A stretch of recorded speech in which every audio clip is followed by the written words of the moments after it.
भुनक्तु भुनक्तु सह सह वीर्यं वीर्यं करवावहै करवावहै तेजस्विनावधीतमस्तु मा विद्विषावहै। तेजस्विनावधीतमस्तु ॐ शान्ति शान्ति शान्ति शान्ति शान्ति। हरि हरि ओम। ओम। तो जी यस, आज का प्रोग्राम क्या है? हम पढ़ेंगे और आप समझाएंगे।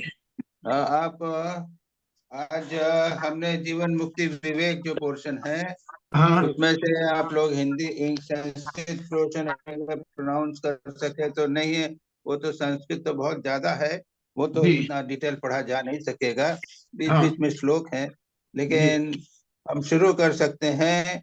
संस्कृत आप लोग आप लोग हिंदी पढ़ेंगे, इंग्लिश पढ़ेंगे जी और हम उसको एक्सप्लेन करें, ठीक है? करेक्ट तो जी सबसे महाराज। पहले तो मेरा नंबर दिलीप भाई का नंबर सामने आ रहा है, अच्छा शुरू करो। महाराज जी, हाँ, कैरेक्टरिस्टिक्स ऑफ विधेय मुक्ति। Now, the characteristics of the Videha Mukti, Vasishtha says, when the body expires in time, just as the wind becomes motionless, he gives up the state of Jivan Mukta and enters the state of liberation following death, Videha Mukti. Just as the wind sometimes stops blowing and becomes standstill, similarly, the liberated soul gives up the world made of limiting factors and remains in its own form. Yes, Maharaj. अच्छा, ऐसा है कि ये ना ये जीवन मुक्ति और विदेह मुक्ति ये दो प्रकार की मुक्तियां कहते हैं। जी हम लोग जो है मरने के बाद जब तक शरीर में है तब तक मुक्त नहीं हो, मरने के बाद मुक्त हो गए, हाँ तो ये इसको बोलते हैं विदेह मुक्ति। लेकिन हम लोगों का दुर्भाग्य ये है कि हम लोग मरने के बाद भी मुक्त नहीं होते हैं, हमारा पुनर्जन्म होता है, जी क्योंकि हमारे प्रारब्ध कर्म बने रहते हैं, संस्कार बने रहते हैं, इसलिए पता नहीं नाना कितने प्रकार के जन्म एक के बाद एक हमारे निरंतर होते रहते हैं, तो मुक्त यस नहीं होते हैं। लेकिन जो एक व्यक्ति जो जो अपने अगर तो ज्ञानी हो गया है तो वो मरने के बाद मुक्त हो जाता है, उसके हाँ बाद में उसका जन्म नहीं होता। उसके लक्षण बताए गए हैं, कोई बात नहीं, वहां मरने के बाद क्या होता है, कुछ होता ही नहीं है। ये जो वर्णन है ये तो केवल शुद्ध आत्मा का वर्णन है और कुछ नहीं। जैसे वायु है वो चलती फिरती रहती है, जब बिल्कुल शांत हो जाती है वह वायु, उसी प्रकार से वो बिल्कुल शांत हो जाता है। तो ये विदेह मुक्ति का सच पूछा जाए थोड़ा सा पोर्शन यहाँ पे दिया है, उसको हम जल्दी जल्दी कर लेते हैं, उसका इम्पोर्टेंस नहीं है। इसके आगे जो जीवन मुक्ति का वर्णन आएगा उसको हम देखने का प्रयत्न करें। महाराज पहले एक जीवन मुक्त, उसके बाद विदेह मुक्ति हो सकती ना? जीवन मुक्ति के बाद, हाँ, जीवन मुक्ति हो गई उसके बाद में विदेह मुक्ति हो जाती हाँ जी यही जी ओके। तो जी महाराज जी, ये कैसे मालूम पड़ेगा कि विदेह मुक्ति हमारी हो गई मृत्यु के बाद? अरे बाबा अब मगर किसको मालूम, कुछ मालूम नहीं पड़ेगा, कुछ तो होगा ही नहीं तो किसको मालूम नहीं पड़ेगा? महाराज, हाँ महाराज नहीं इसका मतलब ये हुआ नहीं, कि पर उसके जीवन मुक्त वो मेजर है कि ये चीजें होगी तो तुम्हारा विदेह मुक्ति हो जाएगी। वो वो हमने स्थित पूरा प्रज्ञ हो के चुका है, लक्षण है ना? पहले सारा वर्णन हो चुका है, हाँ ये अंत में थोड़ा सा बचा हुआ है। अच्छा जी हाँ देखो तो विदेह महाराज, मुक्ति महत्व की बात नहीं है। हाँ अच्छा हाँ ओके तो महाराज बात ये हुआ कि या तो जीवन मुक्त नहीं होने से विदेह मुक्ति होना ही नहीं है, और जीवन हाँ मुक्त हो गया है तो विदेह मुक्त ऑटोमेटिक होगा, उसका कोई इतना हाँ, कोई उसमें कोई दिक्कत नहीं। यस बिल्कुल राइट जी महाराज। अच्छा, पढ़ो उसके आगे नेक्स्ट लीजिए कोई एक आदमी। हाँ मैं पढ़ता हूँ उससे महाराज। आप ऐसा करिए चंदन, हाँ महाराज। उसके बाद में तुम यहाँ चले जाओ ना, दोनों विदेह मुक्ति के छोड़ दो, हाँ हाँ उसके बाद में भगवत गीता सु द्वितीय अध्याय स्थित प्रज्ञ यस पठित। प्रज्ञ लक्षण, तो वो पढ़े महाराज। हाँ भाई, हाँ ठीक है। लक्षण Characteristics of Sthita Prajna. In the second chapter of the Bhagavad Gita, the Sthita Prajna has been mentioned thus. Arjuna said, O Keshava, what is the definition of him who is steady in the supreme knowledge and in profound meditation. How does he, whose intelligence is stable, speak, sit, and walk?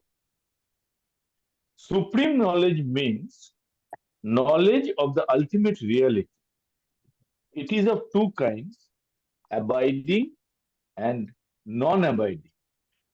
Just as the mind of a woman who is in love with her paramour thinks of him only even while being engaged in all her activities, just as she immediately forgets her domestic duties even while discharging them, although her senses are aware of them. Even so, the one who has attained the highest degree of detachment and who has fully controlled his mind through yogic expertise and on whom has dawned the highest knowledge, like the lover, constantly thinks of the ultimate truth. This is abiding knowledge. अच्छा The Maharaj. पढ़ लो दूसरा अभ्यास तो कर लो, नहीं कर लो. The one without such qualities mentioned by fluke of some merit may realize the truth sometimes. But just as the lover forgets her domestic duties, forgets the truth instantaneously, and this is non-abiding knowledge. Vasishtha implies the same when he says, a woman having lovers... next आएगा बस यहाँ तक. Among these, ये देखो अब यहाँ पे वो जीवन मुक्त को समझाने के लिए आगे तक, उसके बाद में गुणातीत भक्त लेंगे, श्रेष्ठ भक्त लेंगे, जो गीता में 3 वर्णन किए हैं वो लिएंगे. और याद रखिए, is a very very important, somehow हम इस विषय पे आ गए हैं. ये हमारे जीवन का लक्ष्य है, जीवन मुक्त होना या श्रेष्ठ भक्त होना, त्रिगुणातीत होना, स्थित प्रज्ञ होना. स्थित प्रज्ञ का भाषा समाधि केशव द्वितीय अध्याय में गीता का है. और लोग लगभग चैंटिंग कई लोग तो प्रतिदिन उसको चैंट करते हैं. जीवन का लक्ष्य है, याद रखिए, ये हमारा प्रत्येक दिन का हमारा ये भाव होना चाहिए, स्थित प्रज्ञ होना चाहिए. तो स्थित प्रज्ञ की क्या परिभाषा है, भाषा है ना परिभाषा, हे केशव ये हमको बताओ. क्या बताओ? स्थितधि किम प्रभाषित, जो स्थित प्रज्ञा जिसकी प्रतिष्ठित है, ज्ञान प्रज्ञा यानी स्थित प्रज्ञा यानी क्या, जिसकी प्रज्ञा यानी ज्ञान यानी आत्म तत्व का ज्ञान. मैं ब्रह्म हूँ, ये जगत मिथ्या है, मैं और ब्रह्म एक हूँ, ये जो ज्ञान है, इसमें जो प्रतिष्ठित हुआ है, एस्टेब्लिश, सुबह शाम रात दिन. हम लोगों को क्या है, हर संडे जो थोड़ा सा ज्ञान हो जाता है बस, बाकी समय जैसे है वैसे के वैसे. तो ये जिसका ज्ञान वो हमेशा बना हुआ है, और जो वो कैसा है उसके बाद दृष्टांत देते हैं. वो कैसा है कि हम सारा संसार का काम कर रहे हैं लेकिन हमारा ज्ञान बना हुआ रहता है. कैसे संभव है क्या? दृष्टांत देते हैं कि एक जो पतिता नारी है, एक बदमाश औरत है, वो क्या है, अपने प्रेमी को सोचती रहती है, खाना बनाती है, रोटी बनाती है, सब काम करती है घर का, लेकिन उसका मन कहीं और पड़ा हुआ है. उसी प्रकार से सारा जीवन हमें सब काम करना है, लेकिन हमारे मन को, हमारी प्रज्ञा ज्ञान को आत्म तत्व में प्रतिष्ठित रखना चाहिए. मैं शरीर नहीं हूँ, मैं मन नहीं हूँ, शरीर से मैं काम कर रहा हूँ या मैं मन से सोच रही हूँ, लेकिन मैं आत्मा हूँ, नित्य शुद्ध बुद्ध मुक्त स्वभाव हूँ. इसको कहते हैं स्थित प्रज्ञ. ठीक है, सब काम करते हैं, सेंसेस काम करते हैं, लेकिन मन जो है वो भगवान में पड़ा हुआ है, अपने स्वरूप में पड़ा हुआ है, मैं बुद्ध हूँ, देव भगवान. ठीक है. So Maharaj, that much of senses, we are aware of the senses means what? या तो we are aware of the senses or we are aware of the Atma. दोनों एक साथ नहीं कह रहे हैं कि while attending the household work normally through senses, लेकिन मन पड़ा रहेगा उधर. हाँ Mind will be in the Brahma. हाँ, senses, let senses work. Mechanically she will do work, but mind will be in Brahma. Okay. क्या है प्रमाण? परवैराग्याभ्यास तत्व ज्ञाने नैरन्तर्यं ध्यायति तत्त्वं ध्यायति तदिदम्। ये सेंसेस का क्या है? उक्त गुण रहित से केनापि पुण्य विशेषेण कदाचित् कृतम्। जारं सर्वेषु व्यवहारेषु बुद्धि जारमिव ध्यायति प्रमाण प्रवृत्ति क्रियामाणे अपि गृहस्थ कार्येषु। वो सेंसेस का यहाँ पे तो संस्कृत में तो कहीं दिया नहीं है। परे वैराग्य से उपेतस्य योगाभ्यास पाठवेन अत्यंत वशीकृत चित्तस्य उत्पन्ने तत्वज्ञाने जा बुद्धि जारमिव नैरन्तर्ये तत्त्वं ध्यायति। ठीक है, बस और कुछ तो नहीं है। सब काम होता रहेगा पर मन वहाँ रहेगा। नॉर्मली थ्रू द सेंसेस, यानी अपने इंद्रियों के द्वारा संसार के सारे काम देखते हुए भी ये आइडिया मतलब कर्मेंद्रिय जो है फिर मतलब वही जैसे यंत्रवत काम करते हैं वही हो गया। हाँ बस बस बस बस बस ठीक मान। नेक्स्ट पढ़ूंगा। हाँ भाई। Vashishtha implies the same when he says a woman having love affair with a paramour, though engaged in housework, inwardly enjoys lovemaking, experienced earlier. Similarly, the wise one who has found repose in the pure ultimate reality, although engaged in worldly activities outside, will be inwardly enjoying the same experience. Yes. Among these, yes.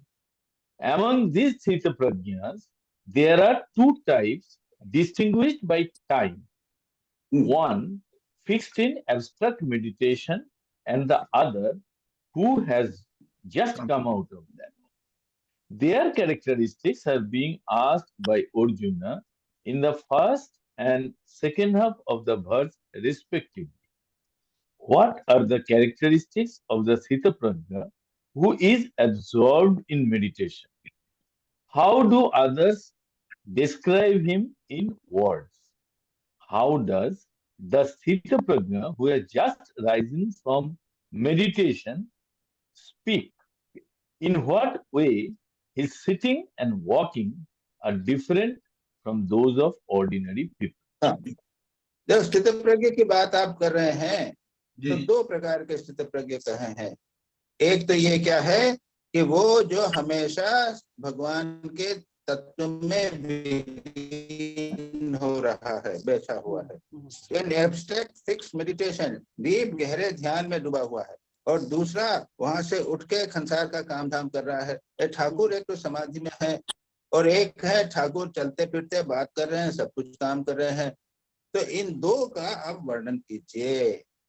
इन दो का what kind of descriptive words he spoke, दूसरों से बात कैसे करते हैं वो, किम प्रभाषेत, वो किम प्रभाषेत, किम बसेत, कैसे बैठता है, कैसे चलता है, ये आप मेरे को बताइए। That is all right.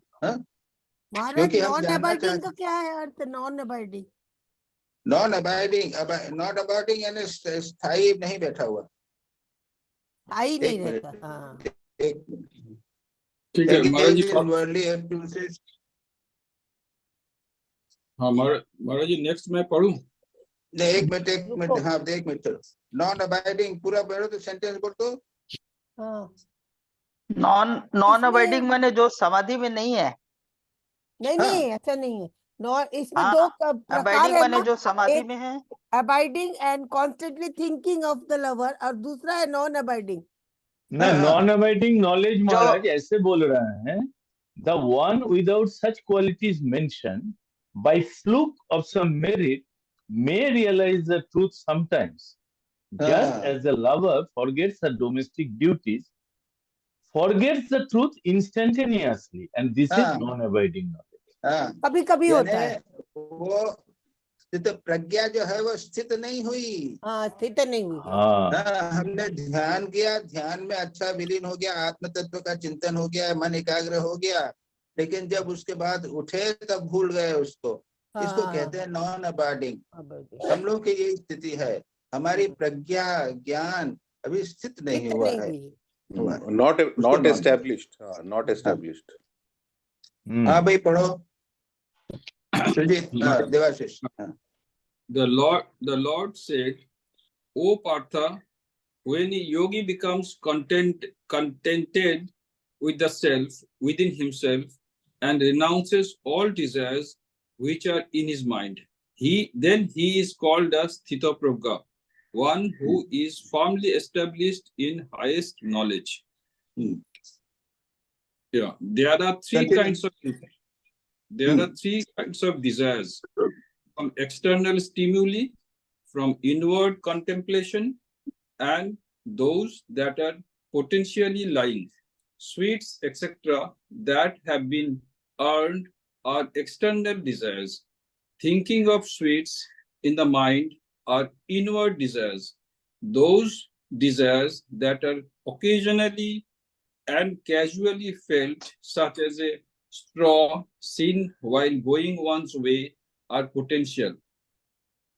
One who is calm and composed because he has destroyed mental modifications completely gives up desires of all these three kinds. His blissful contentment is evident from his smiling face. This contentment is not due to fulfillment of desires, but, to say once again, arising from within, because he will have given up all desires, and his blissful intellect will be towards the self that is the supreme bliss, just as it happens in संप्रज्ञात Samadhi. The bliss of the Atman is not to be known by mental transformations, but it manifests as self-effulgent, self-manifest, consciousness and bliss absolute.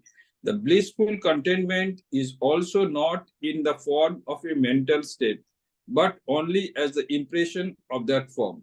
The Sthitaprajna, who is calm and composed, is described by such words as expressive of these characteristics.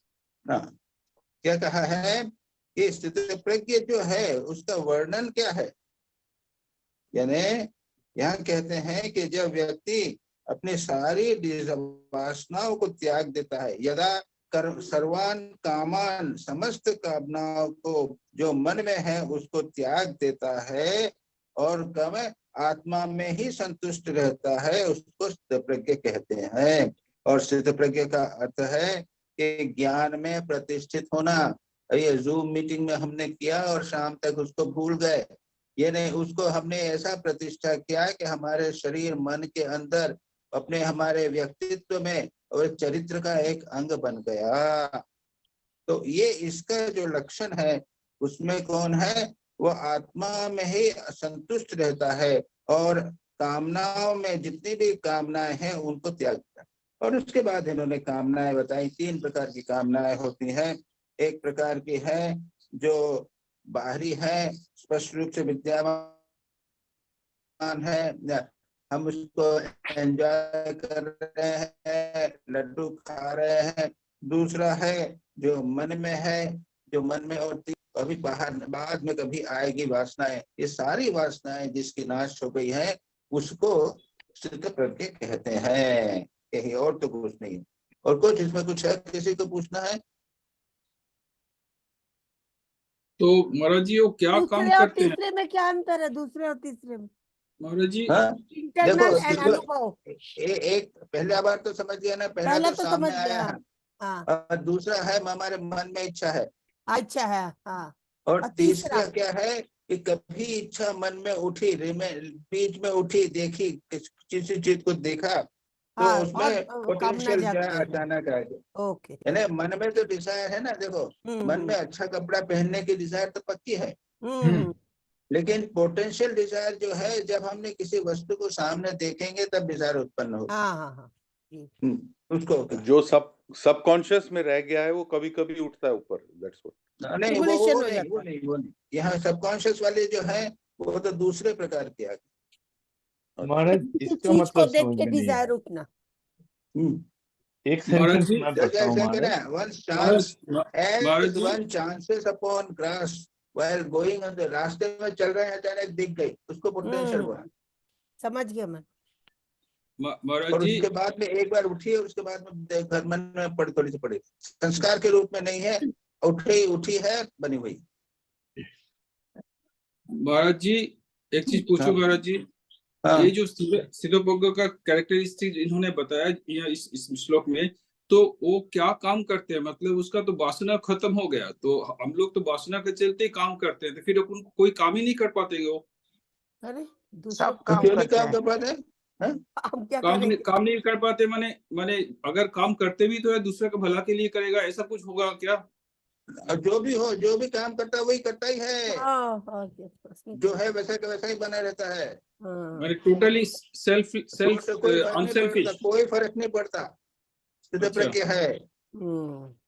हाँ, महाराज वो मैं वो दो आप देखा नहीं, उसके अंदर कितनी कहानियां हैं, वो अपने स्वामी विवेकानंद ने राज्य कर्मयोग में वर्णन किया है। वो उसने देखा है कि भाई मैं देखूं तो कि जाओ वो कसाई को देखने जाओ। हाँ हाँ जी जी हाँ, जी महाराज, जी महाराज। धर्म व्याध की कहानी। अरे बाप रे, तो साधु नहीं देखा, बाप रे ये क्या, इसको बोला, तो उसने देखा ठहर जाओ मैं कर लूं, उसके बाद घर में जाऊंगा। हाँ जी जी महाराज। स्वामी जी can I तो इससे कोई फर्क नहीं one पड़ता है, clarif- जो भी वो कर रहे हैं वैसे कर। हाँ भाई जी बोलो। महाराज, हाँ जी महाराज। Swami ji, can I get one clarification on this between हाँ, desire 2 and desire 3? One is in the mental plane. The third is what? In vasana form or sanskara form? What is the no, third? third is arising, that's all. देखो first is, देखो Arising desire, because of ठीक है, vasana. just a minute. Sweets already obtained are material or external, ठीक है? Yes. The hope of obtaining sweets is mental or internal, okay? Yes. And desires which are just casually felt Okay. Okay. Got as one chances upon grass while going on the way. it. Right. Thank you. महाराज ये sentence का एक बार दोबारा समझा दीजिए। The bliss of the Atman is not to be known by mental transformations. और दोबारा बोल रहा है the blissful contentment is also not in the form of a mental state, but only as the impression of that form. इसका मतलब क्या? एक minute, कहाँ पे है ये मेरी किताब? Yeah, वो उसमें last fourth line. last है ना? The contentment is not in the form of mental state, but only as impression of that form. Just a minute. एक मिनट। न च अत्र संप्रज्ञात समाधो आदो एव आनंदो मनो उल्लिख्यते, किंतु स्वप्रकाशचित रूपेण. Now this is very difficult to understand. बुद्धे परमानंद रूपेण आत्म तत्व अभिमुखत्वाच्च सच कामेषु सच न कामेषु किंतु आत्मनि एव कामानां त्यक्तत्वात्. जो आपका समाधि में होता है वहां पे क्या है कि कामनाएं त्याग दी हैं, तो वो जो है वो समाधि में in samadhi, which is self, here in samadhi the self atma जो है वो सर्व प्रकाश स्वरूप है, तो इसलिए वो self manifest knowledge bliss absolute remains manifest. संप्रज्ञात समाधि में आत्मानंद मनो उल्लिख्यते, क्या अर्थ किया है इसमें? The contentment is also not in the form of mental state, but only as impression of that form. The man who is in abstract meditation is described by the words denoted the peculiarities. क्या किया? एक minute. महाराज संप्रज्ञात में तो मन रहेगा और असंप्रज्ञात में तो माइंड भी नहीं रहेगा. नहीं रहेगा, वो तो सही. इसीलिए कह रहे हैं संप्रज्ञात समाधि में हाँ. आनंद जो है वो मन के द्वारा मन के लेवल अभिव्यक्त में, हाँ. होता है. हाँ. क्योंकि किंतु स्वप्रकाश न एव आनंदो मनो उल्लिख्यते किंतु स्वप्रकाश चित्रूपेण आत्मना. हाँ. संतोषः च न वृत्ति रूपः किंतु तत् संस्कार. देखो एक प्रकार की बात कही है. आनंद जो है वो एक तो मन में वृत्ति रूप में है और दूसरा है संस्कार रूप में. उसी प्रकार से संतोष जो है वो वृत्ति रूप में है और संस्कार रूप में है. हमारे मन के ऊपर आनंद या संतोष की वृत्ति उत्पन्न होती है जो हम अनुभव करते हैं. लेकिन जिसको समाधि हो जाती है, जो आत्मा में जो ये स्थित प्रज्ञ है, उसमें ये चीजें जो हैं वो संस्कार रूप में हो जाती हैं. ये अंडरस्टैंड कर लीजिए दो चीजें. आनंद और संतोष जो है वो संस्कार रूप में हो जाते हैं. ये बात है. उसमें वृत्ति नहीं होता है, सिर्फ संस्कार रह जाता है. बस वृत्ति आएगी लेकिन बेसिकली ये संस्कार. बेसिकली संस्कार. What a great experience. हमारे लिए लक्ष्य कितना महत्वपूर्ण दिया गया है कि हमें केवल बाहरी सुपरफिशियल थोड़ा सा लड्डू खा लिया उसमें नहीं, वो गहरा आनंद हमारे संस्कारों के रूप में आनंद बन जाना चाहिए. इसमें मेरा क्वेश्चन था कि क्या संप्रज्ञात समाधि में आत्मा का मैनिफेस्टेशन नहीं होता? आत्मा का समाधि में क्या? संप्रज्ञात समाधि में क्या आत्मा का नहीं होता? होता है. आत्मा का ही तो आनंद है. आत्मा में तो होता ही है ना. संप्रज्ञात नहीं तो क्या होता? इसमें दो चीजें बातें कह रखी है ना महाराज. संप्रज्ञात समाधि में तो आत्मा का मैनिफेस्टेशन होता है इसलिए आनंद है, लेकिन संप्रज्ञात समाधि में मन कॉन्सेंट्रेटेड हो गया इसलिए आनंद है. वही तो महाराज कह रहे हैं. नहीं, अभी संप्रज्ञात समाधि की ही बात हो रही है अभी. तो अभी ये बोल रहे हैं कि यहाँ पर भी जो मन है वो संस्कार, आनंद जो है वो संस्कार के रूप में बन गया है. जी. ये बात कही जा रही है. जी. तो लेकिन संप्रज्ञात में जो है वो आनंदो मनो उल्लिख्यते किंतु स्वप्रकाश चित्रूपेण.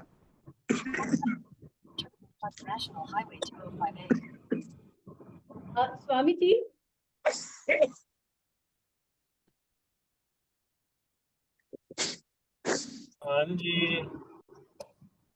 Yes.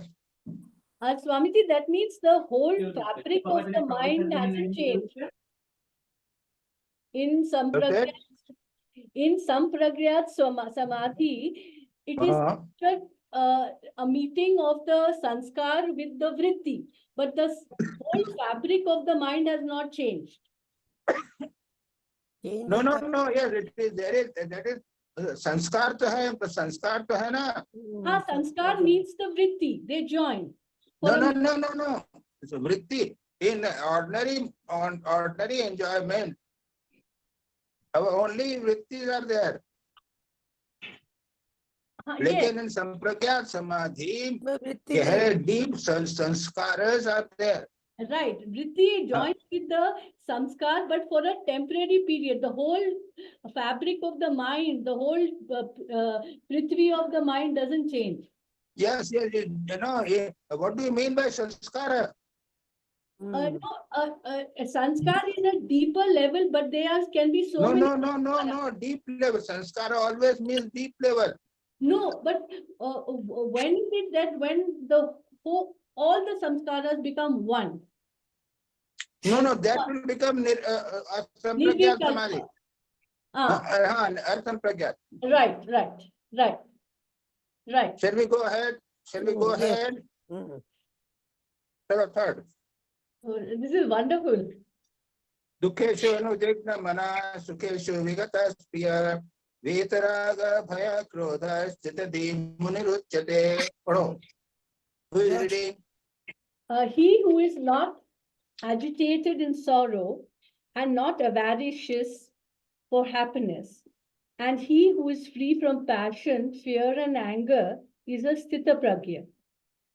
Sorrow is an unfavorable mental state caused by attachment. It is a transmutation of rajogun and causes anguish.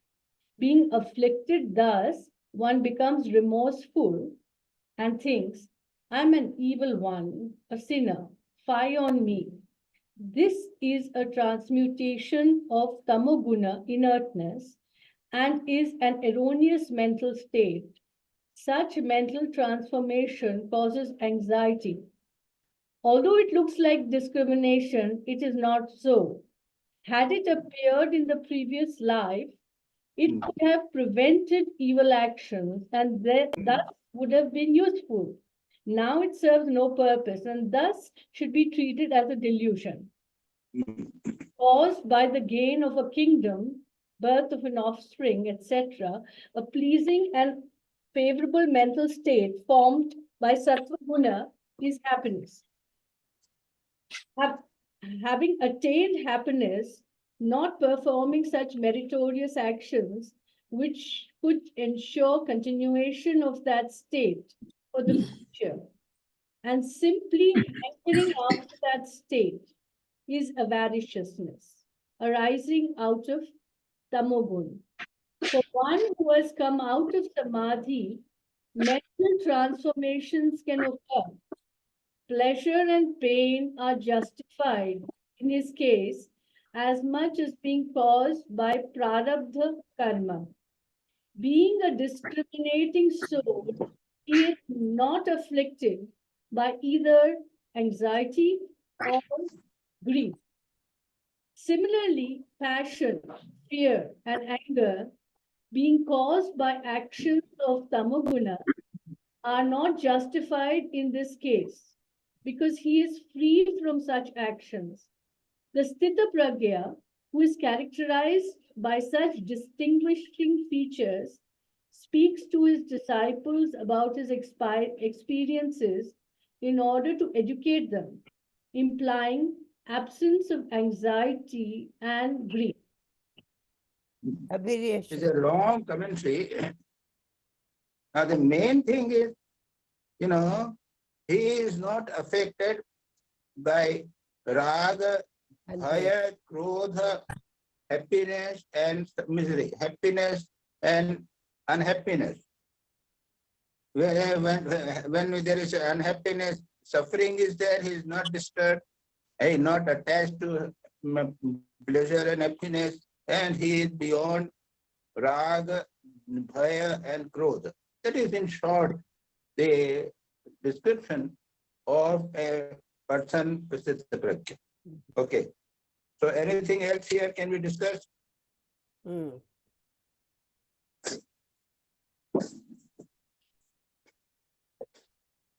Maharaj, it means that a sthita pragya, Maharaj, it means that a sthita pragya, although there is, he does not feel the happiness or sorrow like us, but due to the prarabdha karma, he experiences it, but not as we do.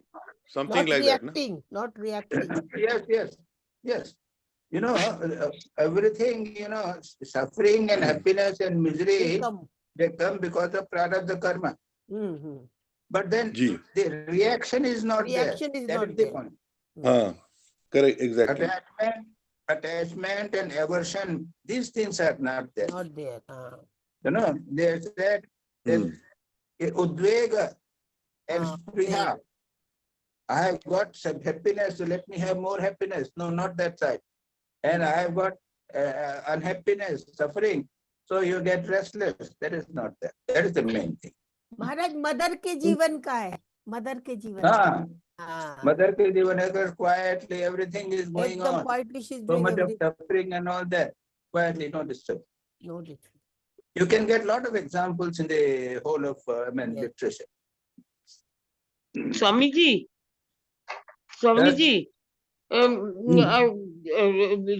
these reactions that come when somebody is how to avoid, how to get out of these, how not to react. अरे स्थित प्रज्ञ होना पड़ेगा हमको. You know, that is the unfortunate. Very difficult. Here धीरे the धीरे whole practice करना है. That is the goal. whole of the spiritual life is this. Whole of spiritual life is this. It is unfortunate that the whole we repeat the same thing repeatedly every year, every month. You might be reading the same thing, but yet we remain the same. And very unfortunate. What to do? I personally feel one can, as a sadhaka, make a plan. All right, for 1 month, I will not be disturbed by suffering, and I will not be elated by happiness. Yes. Make a plan. Huh? Yes.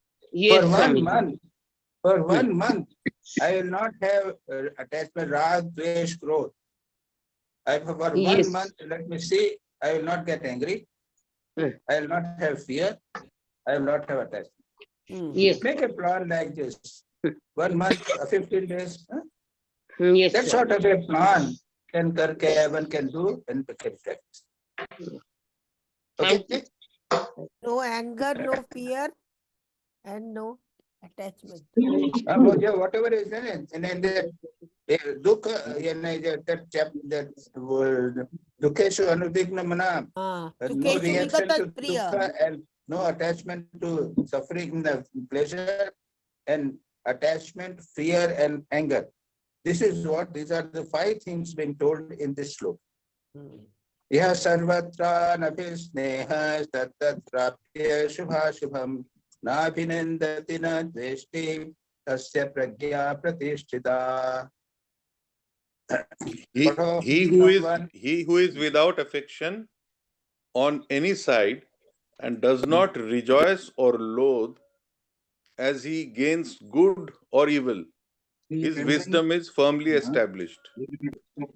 That particular mental transformation arising out of tamoguna, which causes one's own superimposition of others' loss or gain on himself, is called affection, that is sneha.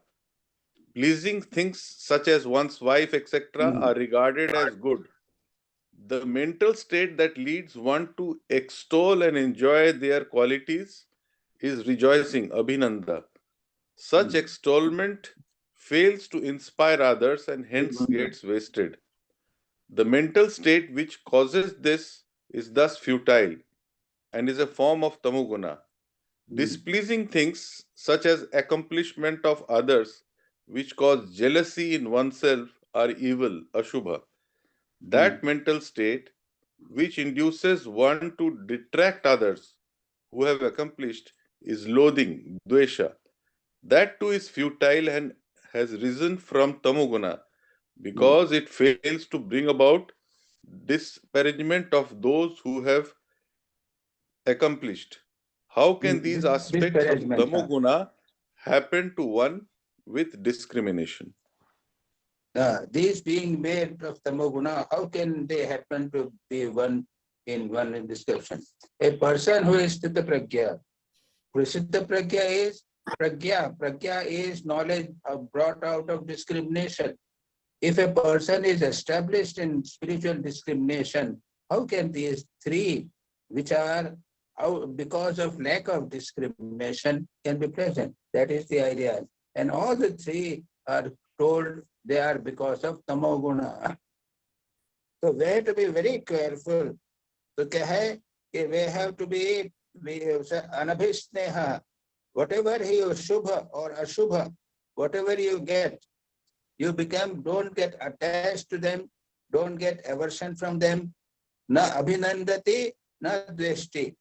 Whatever is coming, you don't too much, okay, let it come. If suffering is coming, let it come, I will bear it. Happiness is coming, let it be, let it come, let it come, let it come and let it go, I don't mind. Suffering, let it come and let go, let it, I don't mind. Be absolutely calm. Yeah, that is called, whose pragya is knowledge pratisthita. I mean, there are a lot of, in Puranas, there are a lot of examples of those things, so that we don't go into details of it. Quietly bearing everything. Even Shri Krishna is a great example of this. And Yudhishthira is a great example of this. Quietly bearing what is going on, we're not getting disturbed. That pragya is pratisthita. Yes, any discussion? Yes, Swamiji. Swamiji, you in one of the discussions in the earlier Zooms, you had said that one should take action against something which is negative. Okay, when you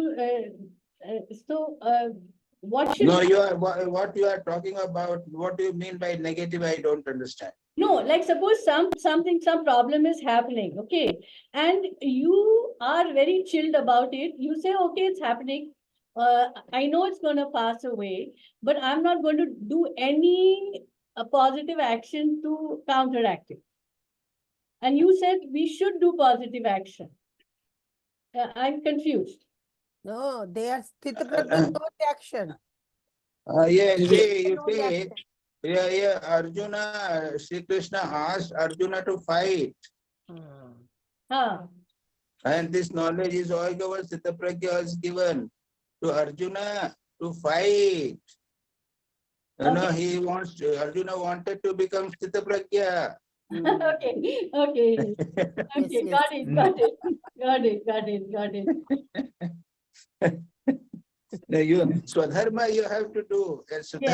Swadharma you have to do as a Sthita Prajna. Don't get disturbed while doing it. Okay. You have to kill so many people, but the pulse width must not get fast. But when you have to kill so many people, you get involved, in killing. And then you have also to bear so many weapons, so many arrows you will have to bear, and your pulse must not get fast. That is called Sthita Prajna. Right. So, yes. Maharaj, very interesting. Bhagwan is giving this to Arjuna and he is telling him to fight. And he wants to become a Sthita Prajna. That's what I'm confused. Yes, that is the thing. Exactly. Maharaj, it is just like Swami Premananda, who used to scold from here but not from here, because he was Sthita Prajna. Yes. But we guys get involved, we will fight and scold. Only from the mouth. Only from the mouth we will scold, not from the heart. Mind will not shake. Maharaj, all these terminology, शुभ, अशुभ, राग, देश, एक तरीके से तो समझता हूँ, लेकिन इधर जो उसको एक्सप्लेन कर रहा है, उसी में थोड़ा कंफ्यूजन लग रहा है. Like I am reading, the mental state that leads one to extol and enjoy their qualities is rejoicing. इतना अभिनंदन समझ में आ गया. Such extolment fails to inspire others and hence gets wasted. इसका मतलब क्या? So this is a entirely different sort of a interpretation, which is unusual or here. What you are doing is not inspiring others to follow.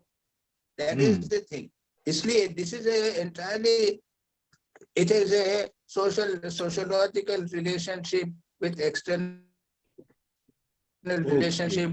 This is a new sort of a commentary. We don't find it here because it is not inspiring others to do. It is tamoguni. Futile. Okay. Futile. This is all because of the futility of such disparagement. Why, if you go do it, what is the use?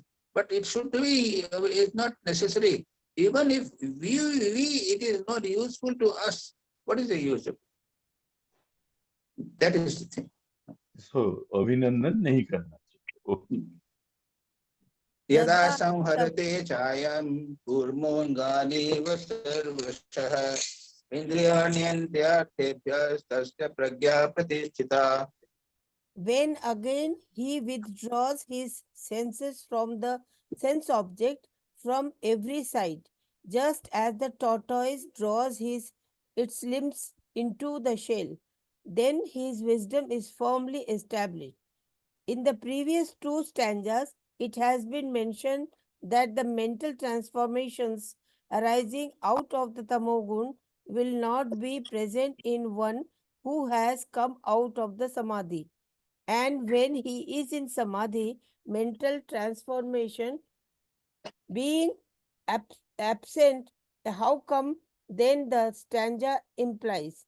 The stanza implies there be transformation arising out of tamogun.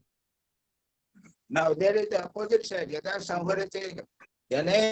Just now it is being told when you are restless, mind is you are not established, then you get all this description has been given.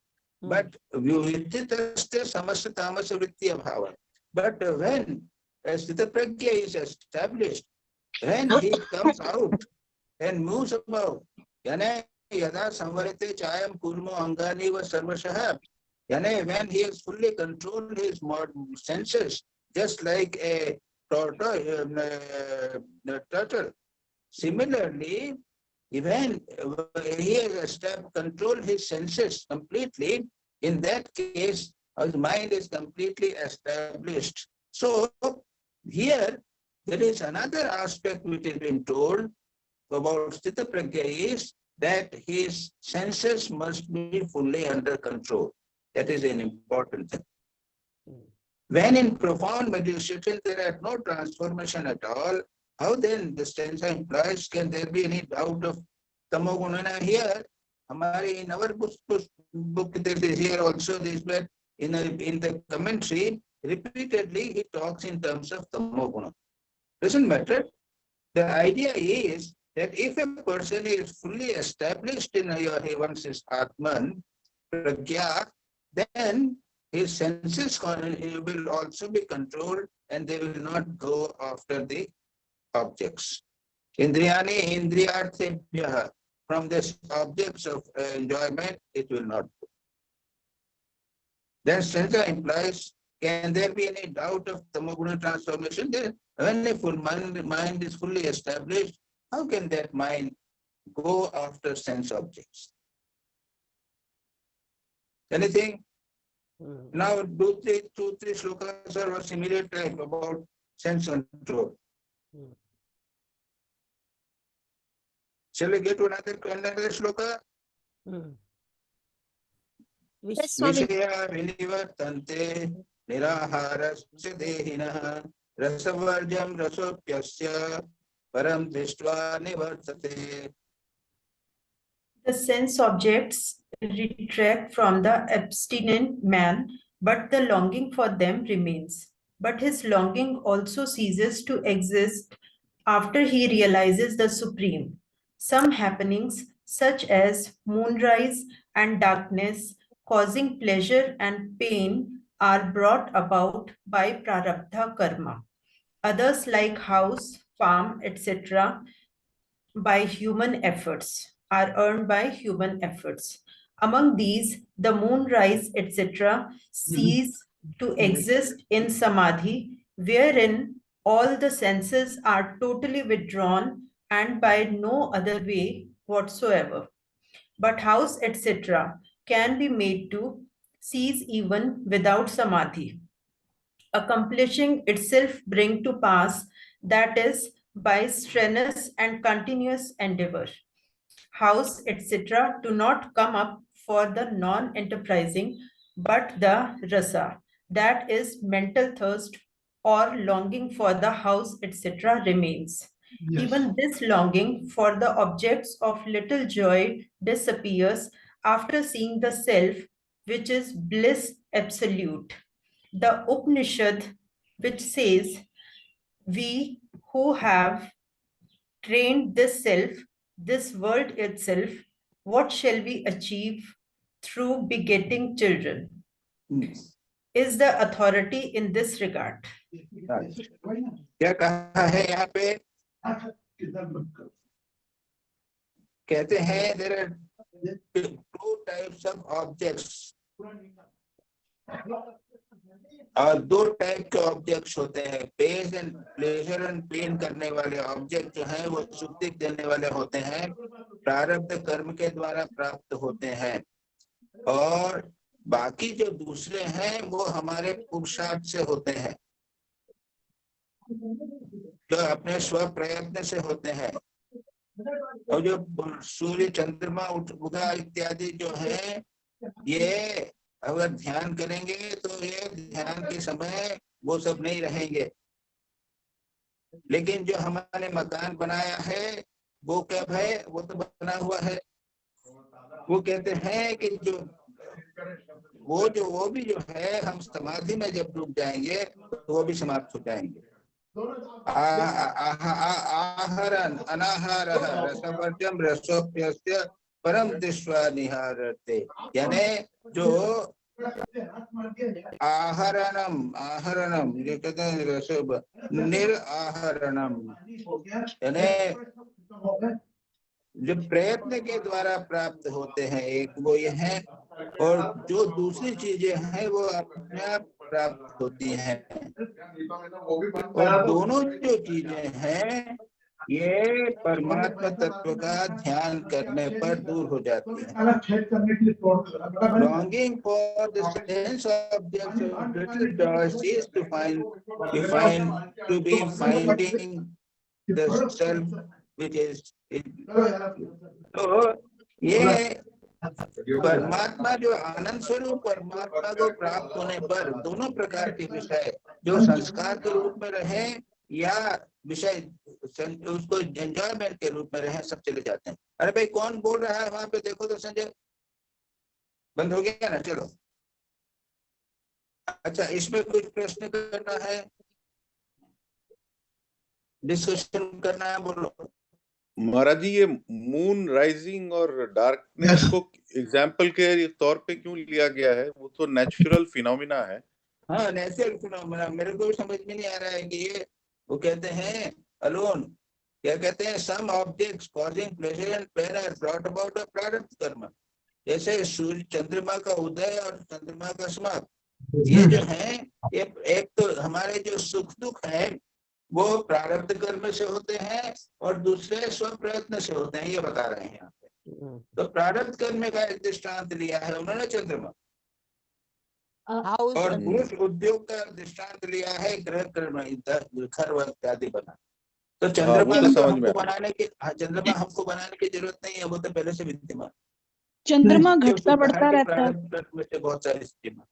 पर महाराज जी, ये चंद्रमा से meaning क्या निकला कि ये बंद भी होता है, जीरो भी होता है और फुल भी होता है कि हम अपने प्रयत्न से द्वारा कुछ तो कंट्रोल कर सकते हैं। चंद्रमा को घटता बढ़ता रहता है, चंद्रमा को उदय होता है अस्त होता रहेगा, आप रोक नहीं सकेंगे। What is not in our control, yes. हाँ, लेकिन समाधि में यदि हम पूरे गहरे समाधि में डूब जाएंगे तो वो सब गायब हो जाएगा। The house and the light turn away from the uninterpreted। अगर हम कर्म नहीं करेंगे तो हमको कुछ चीजें नहीं मिलेगी, मकान नहीं बनेगा, जो हम खाने पीने को सब कुछ नहीं बनेगा। लेकिन रस जो है, उसका रस जो है, इच्छा जो है वो बनी रहती है, और वो इच्छा जो है वो कब तक कब जाएगी, जब समाधि में होंगे। रस जो है, समाधि की इच्छा जो है वो परमात्मा तत्व का ज्ञान होने पर, उसका आनंद प्राप्त होने पर होती है। यानी रसवर्जम परम दृष्ट्वा, आत्म तत्व का ज्ञान आनंद प्राप्त होने पर हमारे पीछे जो वासना बची हुई है, रस बना हुआ है, वो बना रहेगा। यानी कुछ भी करिए दिलीप भाई, ये जूम मीटिंग करिए, थोड़ी देर के लिए तो मन हट गया, फिर जहाँ के हैं वहाँ के वहीं तो हो जाएंगे, वही संस्कार बने रहेंगे, वही वासनाएं बनी रहेंगी। परमात्मा तत्व का ध्यान और उसके साक्षात्कार किए बिना ये सब कुछ बना रहेगा, ये बात कर रहे हैं। जी महाराज जी, परम दृष्ट्वा निवर्तते। हाँ। हाँ हम ये समझते हैं कि साधक की स्थिति भी वही है कि एक बार पूरा चंद्रमा भी हो जाता है, दूसरी बार जीरो हो जाता है। हाँ। जिस प्रकार से चंद्रमा फुल भी होता है और एक बार जीरो भी हो जाता है, अमावस्या आ जाती है, तो हमारी भी स्थिति वही हो रही है कि हम कुछ साधना में आते चंद्रमा शरीर के उगते हैं और फिर दूसरी वक्त ये हो जाते कि नीचे आ जाते। ये एग्जाम्पल नहीं है स्वामी जी। हाँ Swami ji, does that mean that Thakur? नहीं, वो चंद्रमा को इसलिए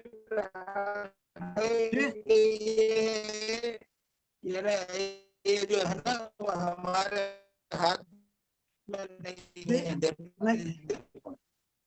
नहीं आवाज आ रहा है, सुनाई नहीं दिया। हाँ नहीं दिया, नहीं दिया महाराज, नहीं सुनाई दिया, नॉट लिसन नहीं किया, कनेक्ट नहीं हुआ। Malini, you wanted to say something? Yes, महाराज ये पहले का सुनाई नहीं दिया। Okay, चले आगे, shall we do? नहीं स्वामी जी, Proceed? 1 minute, स्वामी जी। नहीं, Swami, that means Thakur and yes. That means Thakur and Swamiji used to just play act. You know, they used to pretend to have desires and all that stuff. It was just play act. No, you see, you know, their desires were just superficial desires. Just Right. They were not sanskaras. Right. Thank They you. were not sanskaras. Yes. That is the point. Yes. Thank you. Our desires are sanskaras, impressions, deep impressions. Yes. There's a great difference. Yes. Thank you. Maharaj, Thakur's desire is to bring the mind in this world. His mind is always in Brahman. Just the opposite. Just opposite. For the good of it, he is trying to bring the mind. right. जी यततो ह्यपि कौन्तेय पुरुषस्य विपश्चितः इंद्रियाणि प्रमाथीनि रन्ते प्रसवं मनः तानि सर्वाणि संयम्य युक्त आसीत् मत्परः वशे हि यस्य इन्द्रियाणि तस्य प्रज्ञा प्रतिष्ठिता। कौन करेगा? हाँ बोलता हूँ मैं। O son of Kunti, Arjuna, the turbulent senses do forcibly carry off the mind of even a knowledgeable man who is constantly striving after perfection. Hence, he should concentrate on me alone, having brought all his senses under control and having regarded me as the supreme, because his knowledge alone is firmly established, whose senses have been brought under control. He who, having given up efforts for obtaining sense objects, is striving to see Brahman. Even he may be prone to accidental negligence, he too should practice samadhi in order to avoid such negligence. This is mentioned in answer to the query, how does he sit? क्या है ये प्रश्न था? How does he sit? How does he move? यानी चित्त प्रकृत है, उसकी परिभाषा क्या है, कैसे बैठता है, कैसे चलता है, उसका वर्णन यहाँ पर इसमें इस श्लोक में क्या किया है। क्या कहता है कि वो जो है यतत पुरुष इंद्रियाणि प्रबंधी, यानी सामान्य व्यक्ति जो है उसके जो सेंसेस है बहुत प्रबल होते हैं और वे क्या करते हैं, मन बलपूर्वक मन को ले जाती हैं। लेकिन जो युक्त आश्रित मत पर जो व्यक्ति मन को परमात्मा में लगाता है, मुझ में लगाता है और उसकी इंद्रियां कंट्रोल है, वही स्थित प्रज्ञ होता है। याद रखिए, स्थित प्रज्ञ का बहुत इंपॉर्टेंट लक्षण है इंद्रियों का संयम, बहुत इंपॉर्टेंट है। और उसके बाद में यहाँ पर कहा है तो जो त्याग का प्रयत्न करते हुए, ब्रह्म दर्शन का प्रयत्न करते हुए, यानी साधना में एक और मन को हमको एकाग्र करना है ब्रह्म में और संसार के विषयों को त्याग करना है। इन दोनों को करते हुए भी प्रमाद के कारण, गलती के कारण, असुविधा के कारण पूरा मन नहीं लगा। इसलिए क्या करता है कि समाधि का अभ्यास नहीं होने पर क्या होता है, ये होता है। इसलिए उसके कहते हैं ये तानि सर्वाणि संयम, इसलिए कंट्रोल करके मन को मुझ में लगाओ, और जो ऐसा करता है वही स्थितप्रज्ञ। जी महाराज जी, यहाँ किमासित का मीनिंग क्या है? ये क्या? किमासित हिंदी किम में लिखा आसित, है। हाँ, कैसा रहता है? किम आसित यानी कैसे रहता है? वो इंद्रियों का निग्रह किस भांति करता है। जी हाँ, किम आसित। जी महाराज ये कैसे बैठता है? प्रसभंग मनः, प्रसभंग का मतलब क्या हुआ? है हरंती प्रसभंग मनः, प्रसभंग ये मन इसका जो मतलब है प्रसभम यानी बलपूर्वक, जोर से ले मन लिया, मन जो है खींच के प्रसभम ले जाता। बलपूर्वक खींच लेता है मन, फोर्सफुली। हाँ forcefully.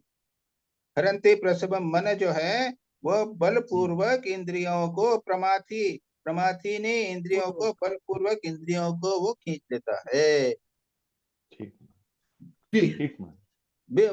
Point is one has to be very careful, that's all. Yes यानी चाहे वो कहते हैं, हमारे यहाँ तो ये इंटरनल बात है, यानी साधुओं की बात है, पर्सनल है, वो बाहरी लोगों को बोलते नहीं, लेकिन ये विषय उठा है कि अगर 50 साल का भी साधु होवे ना तो 50 साल अकेला संसार में नहीं रहेगा।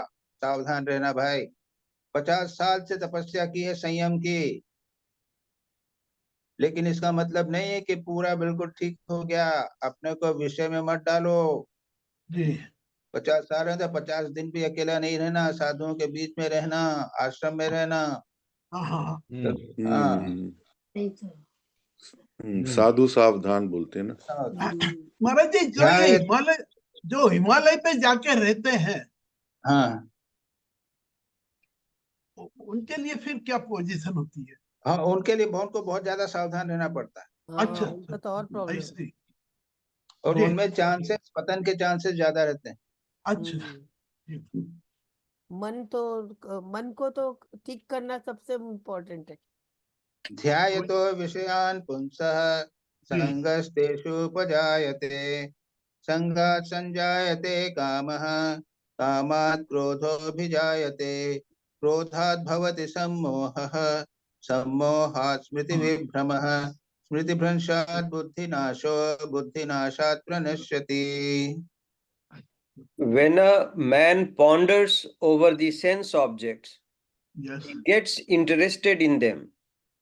Interest begets desire. When the sense object is not obtainable, desire begets anger. From anger comes bewilderment. From bewilderment comes loss of memory. From loss of memory proceeds ruin of discrimination, and from ruin of discrimination the man perishes.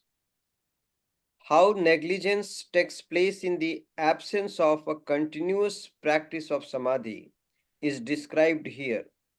Vicinity of the object of thought is sanga, attachment. Backing away from discrimination is sammoha, bewilderment. Stopping efforts of seeking the truth is smriti vibhrama, loss of memory. Inability of knowledge to liberate through obstacles of contrary thoughts is buddhi nasa, ruin of discrimination. ये बहुत important है। कैसे अच्छा व्यक्ति है, साधु है, बहुत अच्छा जीवन व्यतीत कर रहा है, अभी तुमने बोला ना कि अकेला रह रहा है तो क्या हो गया, कैसे होगा, उसका वर्णन कर रहे हैं। मन को सावधान रखो, मन को इधर उधर की बातों में मत लगाओ। ध्यायतो विषयान, विषयों का चिंतन करने से, विषयों से तो दूर हैं हम, आश्रम में रह रहे हैं, विषयों से दूर है, लेकिन विषय तो आते हैं, भंडारे आते हैं भाई। और आजकल तो टीवी आ गया है, बड़ा भयानक हो गया है। इससे विषयों के संस्कार, जो मन की बहिर्मुखी वृत्ति के संस्कार पड़ते हैं, वे मन का आकर्षण होता है। उसके बाद क्या होता है, उससे संग हो जाता है, अटैचमेंट हो जाता है, इच्छा हो जाती है। संगात संजायते कामः, उसके साथ में एक इच्छा उत्पन्न होती है, और काम की अगर पूर्ति न होवे तो क्रोध हो जाता है। क्रोध से उसके बाद में सम्मोह हो जाता है। सम्मोह यानी सम्मोह यानी उसके बाद स्मृति स्मृति भ्रम। सम्मोह यानी क्रोध हो गया तो फिर क्या करना क्या नहीं करना, इसको कहते हैं सम्मोह। उसको पता नहीं चलता है क्या करना क्या नहीं करना, और उससे फिर स्मृति भ्रम हो जाता है। स्मृति यानी हमारे अच्छा क्या है बुरा क्या है, जीवन का लक्ष्य क्या है, मैं किस काम से आया हूँ, आत्मा का स्वरूप क्या है, ये जो बातें जो हैं इनकी स्मृति में दूर हो जाती है।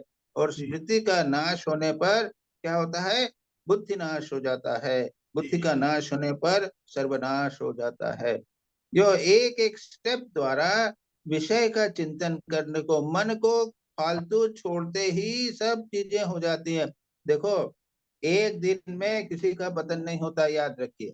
एक साधक है, वो साधु है, तो एक दिन में उसका पतन नहीं हुआ, धीरे धीरे धीरे धीरे करते हुए होता रहता है सेवा।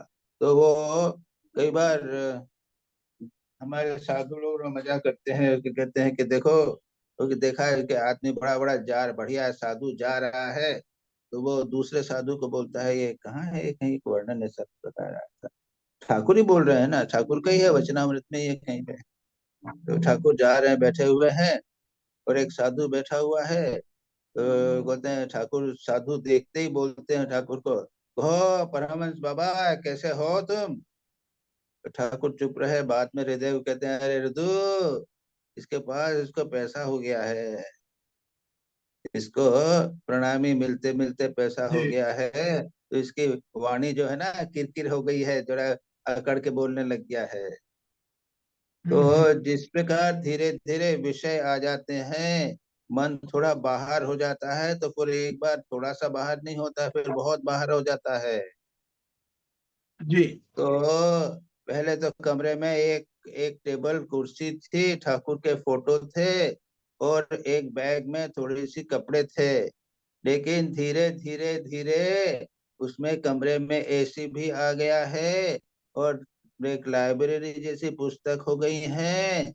ये धीरे धीरे धीरे चक्कर पड़ता रहता है, मन बहिर्मुखी होने लग जाता है।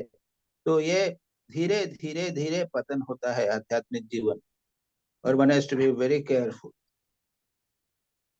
तो इसलिए कई बार ऐसे दृष्टांत भी होते हैं, ठाकुर एक बार देखते हैं किसी व्यक्ति को, साधु को देखते हैं, तो उसको फिर डांटते हैं, अरे क्या कर रहे हो, और फिर वो सब छोड़ के चला जाए। तो ये साधुओं के जीवन में, हमारे साधकों के जीवन में हमको बहुत सावधान रहना है कि हम मन को देखें, मन क्या कर रहा है भाई। कितने क्षण मन भगवान का चिंतन करता है और कितने क्षण संसार का चिंतन करता है, अकाउंट करो ना, 24 घंटे का एक अकाउंट करो ना भाई दिलीप भाई। जी बिल्कुल, ये बराबर कहा। पर महाराज जी, मेरा एक सवाल ये था कि ये जो बातें कही गई है वो बराबर है, ये 17वीं शताब्दी 18वीं 19वीं शताब्दी तक सही थी, but by changing of the circumstances and the atmosphere आज ये चीज कहाँ तक लागू होगी। क्योंकि हम जो साधु है, महात्मा है, उनको भी यूट्यूब पे जाते हैं, प्रवचन करते हैं, घूमते हैं, प्रवचन के लिए एक स्थल से दूसरे स्थल जाते हैं, और वो सब होता है। तो ये तो होगा ही, ये जो लिखा है ये आज की तारीख में कब तक ये नहीं नहीं, ये तो प्रिंसिपल है, फंडामेंटल है। अच्छा, ये जो बात है ये उस समय भी थी जब कुछ भी नहीं था। हाँ वो बराबर है, पर आज तब भी सावधान, और अभी और ज्यादा सावधान रहना है साधु को। अच्छा, हाँ, ये तो हमारा, मैं तो मोबाइल फोन के ऊपर तो बैठ के कर रहा हूँ, तो बातचीत कर रहा हूँ, तो मैं चाहूँ तो क्या क्या सब मिल जाएगा मेरे को मोबाइल फोन के ऊपर। तो इतना भयानक हो गया है हमारे आज तो आकर्षण। हाँ, अब और ज्यादा वो हो गया है, बहुत ज्यादा हो गया, भयानक, बहुत भयानक हो गया। हाँ, ये पहले चीज जो से है कितनी महत्वपूर्ण हो गई है, गीता में ये है, इतने हजार साल पहले कही किताब बात कितनी इंपॉर्टेंट है। जी बिल्कुल, वो एक के बाद एक चक्कर आता रहेगा, बहुत ज्यादा हाँ, है, भयंकर है। जी, तो उसमें मैंने यही तो कहा है कि आपको, साधक को, हमको सबको ये देखना है कि कितने दिन भर में 24 घंटे में कितना सोते हैं, जी, कितना भगवान का स्मरण करते हैं। यस, और देखेंगे भगवान का स्मरण आधा घंटा, 1 घंटा, 2 घंटा, ज्यादा कुछ होता ही नहीं है। नहीं हो पाता है। और जबकि हम साधु उसी के लिए बने हुए हैं। जी, तो ये है, भले इतना प्रवचन, भले इतना बड़ा यानी सर्वनाश जो कथा बुद्धिनाश और सर्वनाश नहीं होवे, ये पूरी स्मृति प्रोसेस नहीं होवे, वो भोग के चिंतन करते करते क्रोध और ये सब नहीं होवे, लेकिन फिर भी ऊपर तो नहीं उठ पा रहे हैं जी। तो ये बहुत इंपॉर्टेंट चीज है जी बराबर। और आज के जमाने में जो प्रलोभन बहुत ज्यादा हो गया, बहुत ज्यादा। जी यस। आगे चले। हाँ सर। जी महाराज। राग द्वेष वियुक्तैश्चु विषयानिन्द्रियैश्चरन् आत्मवश्यै विधे आत्मा प्रसादमधिगच्छति। Yes. But the man with a disciplined mind, moving among the sense objects with the senses under control and free from love and hate, surely attains to the state of tranquility. Vidheyatmata means having the mind under control. Prasada means purity, freedom from hindrance or bondage. He who practices samadhi, although dealing with the sense objects through the senses during the wakeful state, attains to perfect purity by the force of samadhi impressions. This is the answer to the query, how does he move? Sthitapragya has also been described in the following several stanzas. Yes.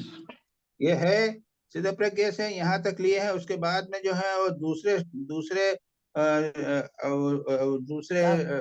Scripture से आ जाएगा, लेकिन यहाँ पर क्या कहा गया है कि वही राग द्वेष वियोग एक व्यक्ति उसका जिसका मन जो है वो क्या है, डिसिप्लिन माइंड, आत्मवश्य, वो क्या है कि कैसे रहता है, स्थितप्रज्ञ कैसे रहता है, तो संसार में चलते फिरते भी, विषयों में रहते हुए भी उनके इंद्रियां जो है वो संयुक्त हैं, विषयान इंद्रिय आत्मवश्य सेल्फ कंट्रोल में रहती हैं, और इसलिए और राग द्वेष नहीं होता और शांत मन रहता है। संसार में रहो, इंद्रियों के काम करो, भोजन करो, लेकिन राग द्वेष नहीं है कि आज बढ़िया खाना बिना है, कल भी मुझे यही मिलना चाहिए, ऐसा नहीं बाबा, जो मिल जाए सो मिल लिया, जैसे रह लिए उसमें रह लिए। राग द्वेष रहित होकर विषयों को इंद्रियों में चलते रहिए और सेल्फ कंट्रोल, आत्मवश्य, मन को कंट्रोल करके रहो, ऐसे में आपको शांति प्राप्त होगी। प्रसादम, प्रसाद का अर्थ है प्रसन्नता, प्रसन्नता, मन की शांति, मानसिक हैप्पीनेस। Is that okay? चलो पूछो। हाँ। ये की व्रजेत का मीनिंग क्या है? की व्रजेत, की व्रजेत ये लिखा हुआ है। समाधि का अभ्यास, समाधि का अभ्यास वाला पुरुष अभ्यास की वासना के उत्थान अवस्था में सब इंद्रियों के व्यापार को करते हुए भी चित्त की प्रसन्नता को ही अनुभव करता है। इस रीति की व्रजेत, इस प्रश्न का उत्तर है कि व्रजेत का मीनिंग क्या? किम व्रजेत, किम व्रजेत किस प्रकार से चलता है, किम व्रजेत, व्रज, व्रज यानी चलना। अच्छा हाँ, संस्कृत है ये। वो किम व्रजेत यानी वो किस प्रकार से व्यवहार करता है, इसका उत्तर दिया गया है दर्शक। राइट, थैंक यू महाराज जी, प्रणाम। यानी प्रश्न ये है कि वो कैसे रहता है, उसका मन कैसा है, वो कैसे चलता है, तो वो संसार के लोगों जैसे ही चलता है, लेकिन मन उसका राग द्वेष से रहित नहीं, रहित रहता है, इंद्रियों के प्रति आसक्त नहीं होता। दैट इज जी महाराज। ठीक है जी महाराज। उसके बाद महाराज एक ऑब्जेक्शन और क्लैरिफिकेशन आता है। As means to the realization of the supreme truth, is it necessary to be free from love, hate, etc., and also after the realization in order to make it firmly established? Reply क्या है? Objection क्यों बोल रहा है महाराज? क्या है objection, क्या है बोलो तो? As means to the realization, क्या है? As means to the realization of the supreme truth, is it necessary to be free from love, hate, etc. And also after the realization, in order to make it firmly established. Yes. Is it में से तेरा answer नहीं दिया क्या? Answer बोल रहा है, it is indeed Clarification है so. नीचे. हाँ. It is indeed नीचे so. clarification. Here is some distinction. But here is some distinction, and that has been pointed out by the author of Shreyo Marga. अच्छा, श्रेय मार्ग क्या है बोलो? हाँ. All that leads to the realization. All that leads to the realization should be brought about by effort. No, ये तो next आएगा ना. हाँ, ये next ले रहे हैं ना अपन लोग. नहीं महाराज, उसके ऊपर है. इसी का क्लैरिफिकेशन. नहीं महाराज, yes Maharaj. Maybe Vidya स्थितये प्राज्ञे. It is necessary to free from love and hate etc. after realization. उसके ऊपर श्रेय मार्ग वाले ने ये कहा है. पढ़िए इसको. Now read it. All that leads to the realization should be brought about by effort. They are the means. When the knowledge becomes steady in him, those remain in him as intrinsic characteristics. This state of abiding self-knowledge is called Jivan Mukti, liberation while living, wherein all sense of separation is counteracted in consequence of the unhindered self-knowledge. बस. तो क्या है इसको? प्रश्न क्या उठाया था? प्रश्न ये उठाया था कि ये आत्मा का साक्षात्कार रियलाइजेशन होने के बाद में ये राग द्वेष को दूर करना आवश्यक है क्या? यस. और उसके बाद में जब रियलाइजेशन हो गया, उसके बाद में वो उसको फर्मली बनाए रखने के लिए क्या होना चाहिए? हाँ, जरूर होना चाहिए. लेकिन उसमें एक फर्क है. देयर इज ए फर्क है. वो क्या है कि जो साधना करके जब आत्म साक्षात्कार के लिए प्रयत्न करते रहते हैं, तब तो ये जो है ये साधन है. स्थित प्रज्ञ की भाषा ये है ना, मन को कंट्रोल करो, इंद्रियों को कंट्रोल करो. ये स्थित प्रज्ञ बनने के लिए ये सब आवश्यक है. लेकिन जब ज्ञान हो जाएगा, ज्ञान में प्रतिष्ठित हो जाएगा, स्थित प्रज्ञ हो जाएगा, तब भी ये विचार जो उसको, उसका मतलब ये नहीं कि उसके बाद में वो मस्ती से भंडारा मारता रहेगा. उसके बाद में जो उसने साधना की थी, वे जो साधना थी वो अब उसके स्वभाव हो जाएंगे. That is important. जी. और ऐसा व्यक्ति जिसमें ये स्वभाव हो गए हैं, संयम, मन की एकाग्रता, इंद्रिय संयम, ये जितने भी बताए गए हैं कि अद्वेष्टा सर्वभूतानाम इत्यादि बाद में आएगा, क्या प्रजहाति यदा कामान, अभी हमने जो जितना सब पढ़ा है, ये सब के सब उसके में स्वाभाविक रूप से जब बन जाएंगे, इसी को कहते हैं जीवन मुक्ति.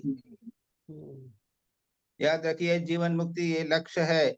जब जो हम साधना कर रहे हैं, संयम कर रहे हैं, अभी मेहनत कर करके कर रहे हैं, मन फिर भी भाग रहा है, लेकिन यह जब स्वभाव बन जाएगा, तब उसको कहेंगे दिलीप भाई ये जीवन मुक्त हो गए.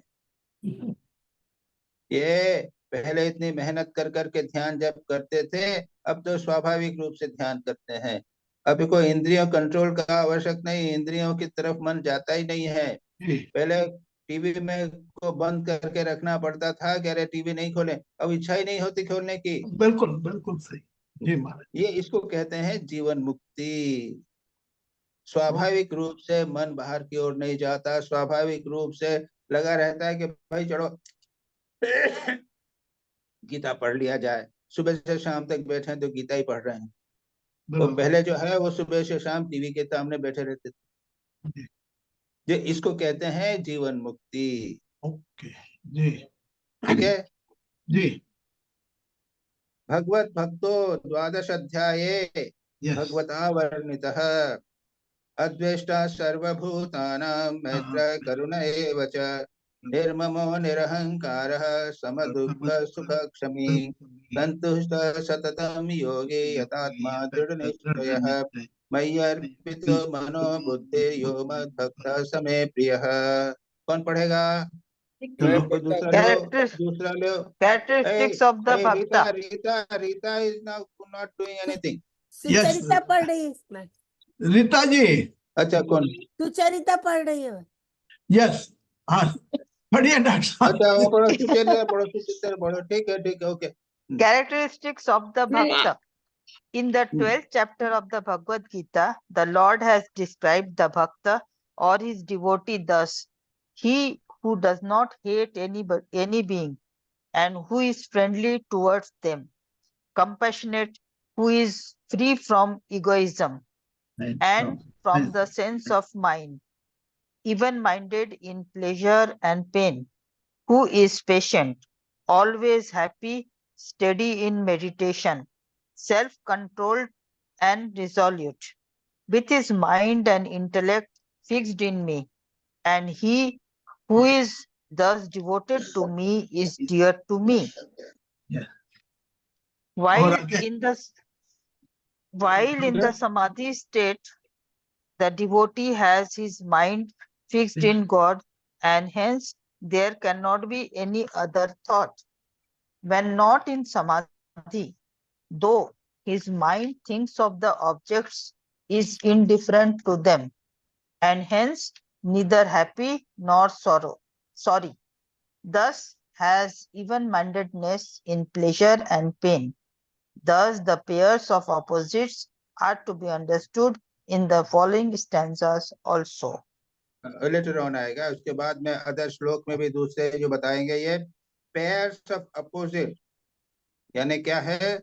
Happiness and sorrow, pleasure and pain, ये जो हैं ये चले जाते हैं। ये जो खास करके ये बात काफी इम्पोर्टेंट कही है, और समस्त प्राणियों के प्रति द्वेष रहित हो जाते हैं, मित्रता हो जाती है, करुणा हो जाती है, अहंकार ममता नहीं होती, संतुष्ट रहता है सदा सभी परिस्थितियों में, और यत्न पूर्वक मन को एकाग्र करता है, निश्चयवान होता है, भगवान में सदा मन को बुद्धि लगा रहता है। ऐसा मेरा भक्त मुझे प्रिय है।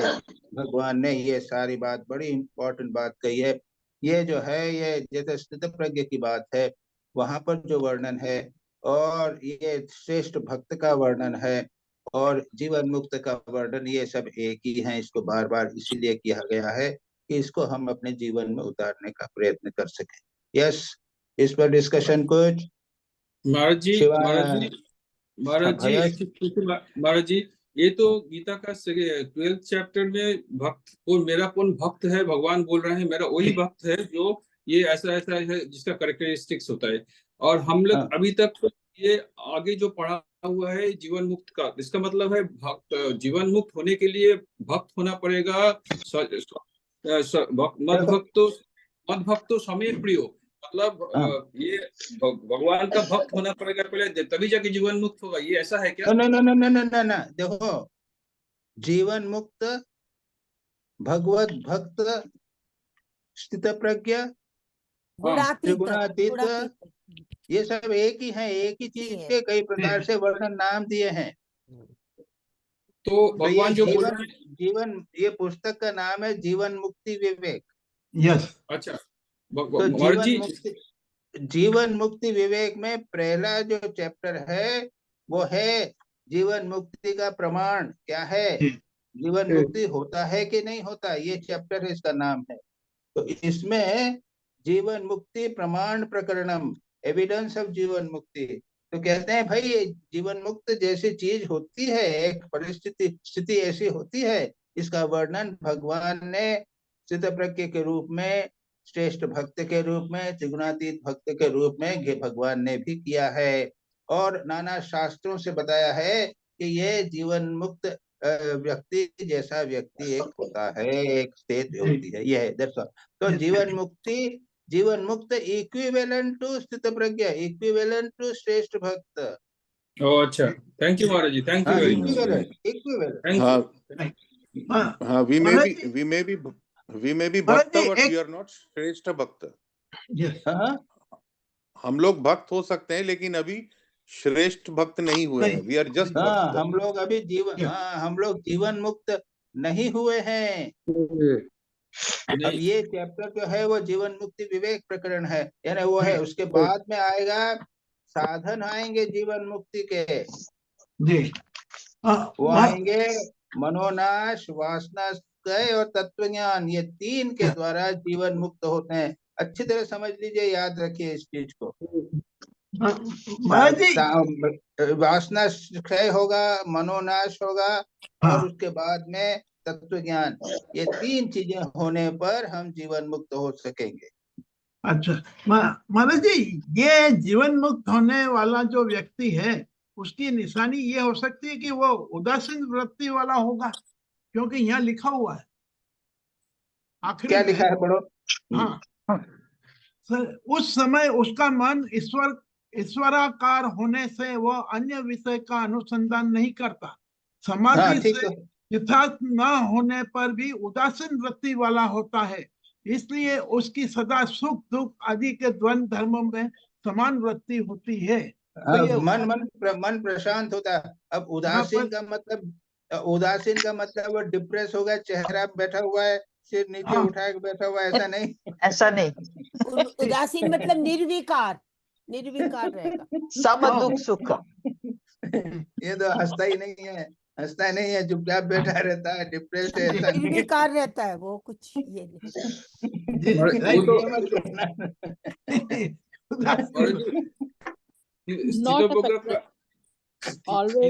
अच्छा किया तुमने दिलीप भाई, ये प्रश्न अच्छा किया.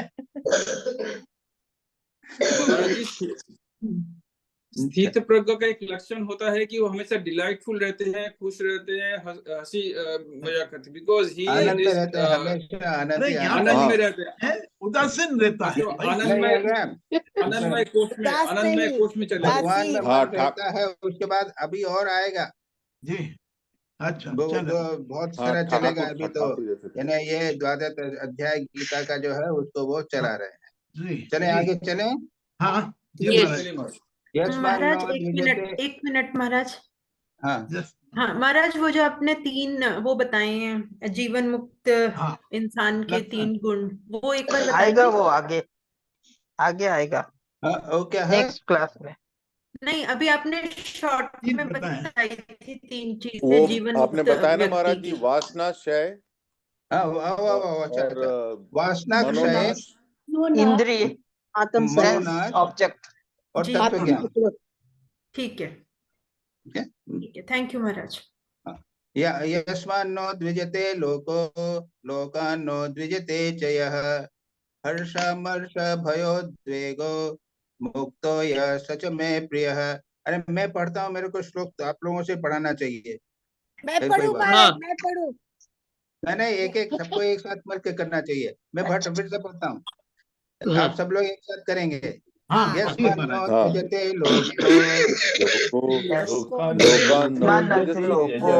लोको लोकान्नो द्विजते च यः हर्षमर्ष भयोद्वेगै मुक्तो यः स च मे प्रियः. अनपेक्ष शुचिर्दक्ष उदासीनो गतव्यथः सर्वारंभ परित्यागी यो मद्भक्तः स मे प्रियः. यो नरिष्यति न द्वेष्टि न शोचति न कांक्षति शुभाशुभ परित्यागी यो मद्भक्तः स मे भक्तिमान यः स मे प्रियः. अब इसका 3 श्लोकों का मीनिंग पढ़ डालिए. कौन पढ़ेगा? मैं पढ़ूंगी जी बिल्कुल. स्वामी जी, पढ़ो पढ़ो। मैं पढ़ती हूँ. हाँ हाँ He who is not distressed by the world and And- who distresses not the world, who is free from joy, envy, fear, and anxiety, is dear to me. He who has not expectations whatsoever, who is clean in his heart, efficient, unconcerned, and untroubled, who has renounced all undertakings, my devotee, he is dear to me. He who neither rejoices nor hates, neither grieves nor desires, who has renounced all good and evil, who is full of devotion, is dear to me. Yes Yes. तो ये जो है ये सारा वर्णन है स्थितप्रज्ञ का। वो क्या है कि संसार से उसको कुछ लेना देना नहीं है, वो संसार से डिस्टर्ब नहीं होता, संसार में होता रहे, कहीं कुछ भी हो जाए। स्टॉक अकाउंट स्टॉकिंग वो क्या स्टॉक मार्केट जो है वो डाउन हो जावे, युद्ध तो हो नहीं रहा आजकल के जमाने में। युद्ध तो जरा सा युद्ध होगा तो एटम युद्ध ही होगा, एटम बम का युद्ध होगा। तो युद्ध नहीं हो रहा है तो आजकल क्या हो रहा है, स्टॉक मार्केट गड़बड़ हो रही है, उससे उसको कोई फर्क नहीं पड़ता। और वो कुछ ऐसा काम नहीं करता है कि संसार को कष्ट देवे। वो है आनंद भी, शांत मन रहता है, उसको के राग द्वेष नहीं है, हर्ष नहीं है, और हर्ष नहीं है और अमर्ष नहीं है, यानी उद्वेग भी नहीं है। वो तो दिलीप भाई ये बोलेंगे कि अरे हर्ष नहीं होगा तो कैसे काम चलेगा। अरे अंदर ऐसी अद्भुत आनंद भरा रहता है उसको कि ऊपर कोई जॉय आनंद दिखाई नहीं देता है। उसमें किसी से घृणा नहीं है, भय नहीं है, और किसी की किसी प्रकार का चिंता भी नहीं है। कल क्या होने वाला है ये चिंता नहीं है, मेरा शरीर कैसा रहेगा, बीमार होऊंगा नहीं होऊंगा, कोई चिंता नहीं है। किसी से अपेक्षा नहीं है कि कुछ मुझे आवे। हाँ, आज यहाँ पे 20 लोगों ने ज्वाइन किया है, कल 50 लोगों ने ज्वाइन करना चाहिए, ऐसी इच्छा भी नहीं है। शुद्ध है, दक्ष है, कंसंट्रेटेड है, मन उसका प्रबल है, और उदासीन वही बात ने कहा ना, अनकंसर्न, संसार के लोगों से कुछ लेना देना नहीं, और व्यथा नहीं, किसी प्रकार का ट्रबल नहीं है, समस्त, और कोई काम करने का सर्वारंभ, कोई अंडरटेकिंग नहीं कर रहे हैं, कोई एक प्रोजेक्ट बना के काम नहीं कर रहे हैं। ऐसा भक्त जो है मुझे प्रिय है। वो न तो रिष्यति न जोष्यति, न वो आनंद करता है, न किसी से द्वेष करता है, न शोक करता है, न किसी की इच्छा आकांक्षा करता है। जो उसने अच्छा बुरा सब कुछ त्याग दिया है और भक्त है मेरा, उसको वो मुझसे मैं प्यार करता हूँ। महाराज और एक है, अभी आएगा। और उद्वेग, किसी से अभी दो उद्वेलित और नहीं हैं, होता बाद में आएगा, दो और हैं, बाद अभी में। लेंगे, दो और ठहर जाओ, दो एक साथ और लेंगे फिर से बचे हुए। हाँ भाई, मैं पढ़ूं स्वामी जी? पहला वाला जो किसी से He who उद्वेलित is नहीं होता alive. है, और ये वाला पहला लाइन नहीं हुआ है, जो हाँ हुआ है ना, तो किसी से उद्वेलित नहीं होता, किसी से डिस्टर्ब नहीं होता है, और कोई उचित से डिस्टर्ब नहीं होता है। हो गया ना? वही तो कहता है, यस्मान्नो द्विजते लोको लोकान्नो द्विजते। द्विजते। वो किसी को डिस्टर्ब नहीं होता और दूसरा वो दूसरों को डिस्टर्ब नहीं करता। किसी को टेंशन नहीं देता, खुद टेंशन नहीं लेता। बराबर, क्या? यही है, हाँ। स्वामी जी मैं पढ़ूं? किसी को टेंशन नहीं देता है, किसी को टेंशन नहीं देता है, खुद टेंशन नहीं लेता है। I have a question. वो नहीं, टेंशन तो लेने यहाँ पे है, किसी को डिस्टर्ब नहीं करना तो क्वेश्चन भी नहीं पूछना, ऐसा नहीं करना भाई। हाँ, ऐसा नहीं। Swami ji, I have a question here. Maharaj Yes, पढ़िए, yes. अमरशत्रु। Yes, question. Swami ji, I had a student, she was a monk, and in class I was laughing a lot. So she fired me. And she says a person who is a yogi on the path of yoga should not laugh too much. Can you elaborate? अरे बाप रे, वो आपको मालूम है extra Thakur Ramakrishna क्या हुआ था? एक कोई घटना हो गई थी, मुझे अचानक याद नहीं आ रही है, कौन सा मैडम? वो अभी याद नहीं रहा है, लेकिन ठाकुर हंसने लग गए। हाँ, तोतापुरी की बात। नहीं महाराज जी, तोतापुरी महाराज जी अधर अधर अधर अधर वो इसका मृत्यु हो गया था, वो जो उसका भाई का बेटा का मृत्यु हो गया तो हंस रहे थे, नहीं नहीं नहीं आत्मा वो को नहीं, देखे थे। हंसने की बात, सॉरी, हंसने की बात। नहीं, रोटी तोतापुरी क्यों के साथ ठोकते हो? बैठे हुए बात कर रहे थे, जगत मिथ्या है, ये सब है।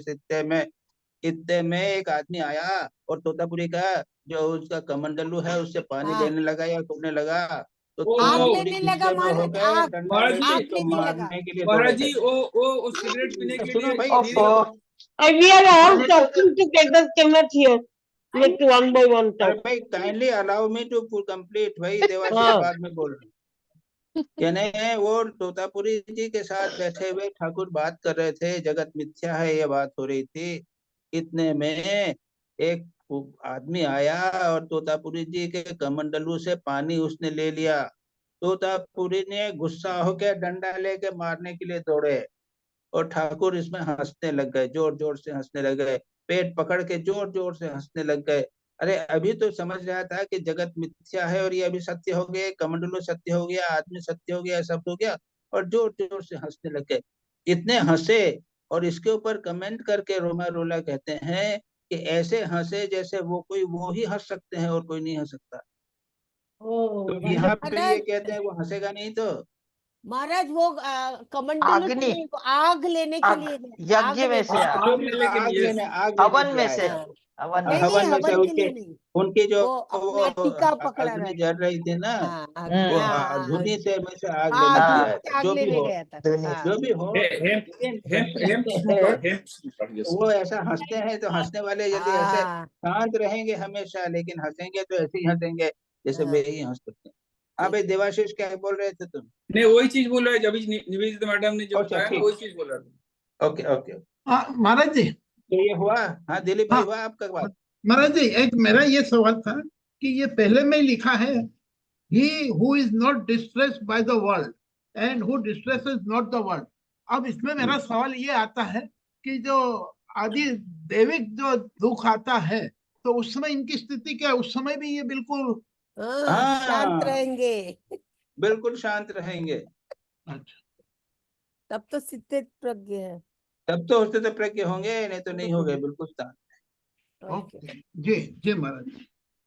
महाराज जी आगे आगे पढ़िए। And he who is alike to friend and foe, also to honor and humiliation, who is alike in heat and cold, pleasure and pain, who is disinterested, to whom censure and praise are same, who is silent, content with anything, homeless, steady-minded, full of devotion. He is dear to me.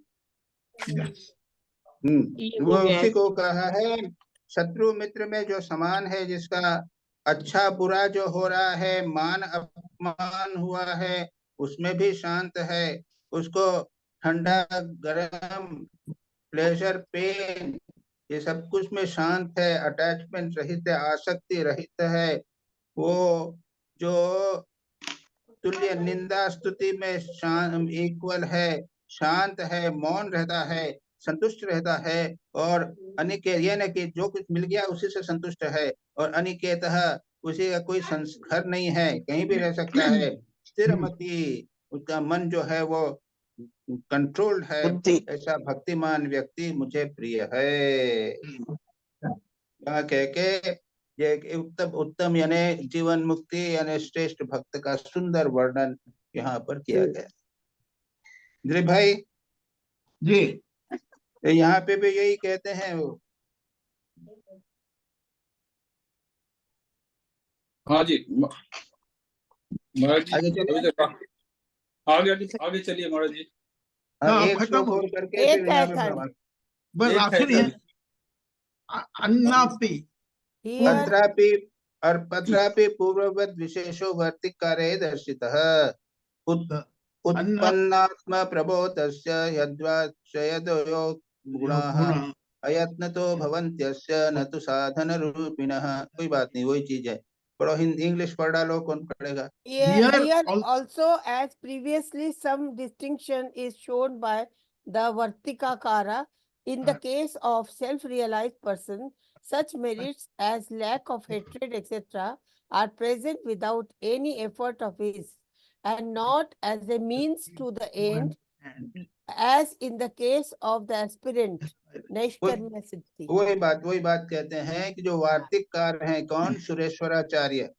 Shankaracharya कौन है? भाष्यकार हैं। हाँ, उन्होंने उपनिषदों का भाष्य लिखा है, कमेंट्री लिखी है, और कमेंट्री पे कमेंट्री कहते हैं वार्तिक। ये किसने किया? सुरेश्वराचार्य ने। सुरेश्वराचार्य बड़े बड़े विद्वान थे, और ये जो पुस्तक है ये विद्यारण्य की है। और सुरेश्वराचार्य की भी हम लोग नहीं करते हैं, वो कठिन है फिलोसॉफिकली और शास्त्र की दृष्टि से। तो सुरेश्वराचार्य उन्होंने भी यही बात कही है। क्या कही गई है?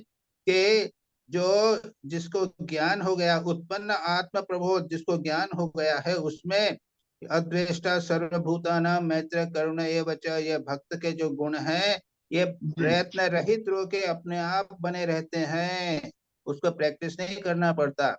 वो द्वेष रहित होता है, नित्य शांत रहता है, इत्यादि जो सब इतनी देर तक पढ़ रहे हैं वे सब उसके अंदर स्वाभाविक रूप से बने रहते हैं, उसको साधना नहीं करना पड़ता, वे साधन नहीं बने रहते हैं। यह कह के इस विषय को यहाँ पर उन्होंने समाप्त किया है। जी महाराज, जीवन मुक्ति विवेक किसने लिखा है? जीवन मुक्ति विवेक ये विद्यारण्य कर रहे हैं, विद्यारण्य मुनि। पंचदशी जिसने किया है जिन्होंने। अच्छा, और क्या बोलो? चलो, हो गया सब? कंप्लीट हो गया तो नहीं? अंतिम मंत्र सब स्थितप्रज्ञ हो गए हैं, जीवन मुक्त हो सब गए हो हैं कि गए। नहीं? No, no, no. Temporary. Very far from being a नहीं, स्थितप्रज्ञ। सबसे सबसे बेस्ट जीवन मुक्त है ये अपने भामरी जी देखो। यस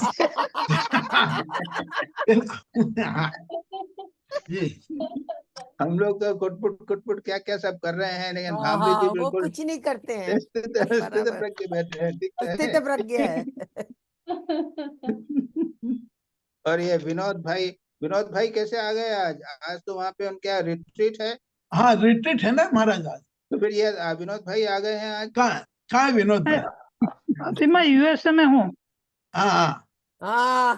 इसलिए आए। इसमें है यूएसए में है। मेरे डॉटर का so missing the retreat. You are missing the retreat. अच्छा, because I am in USA.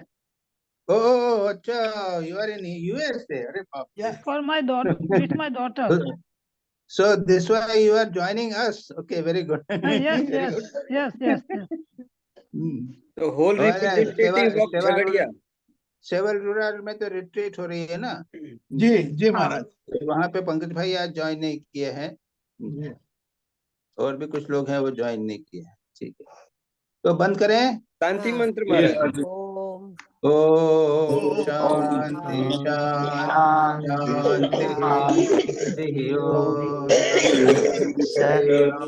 शांति। नमस्कार सबको, नमस्कार।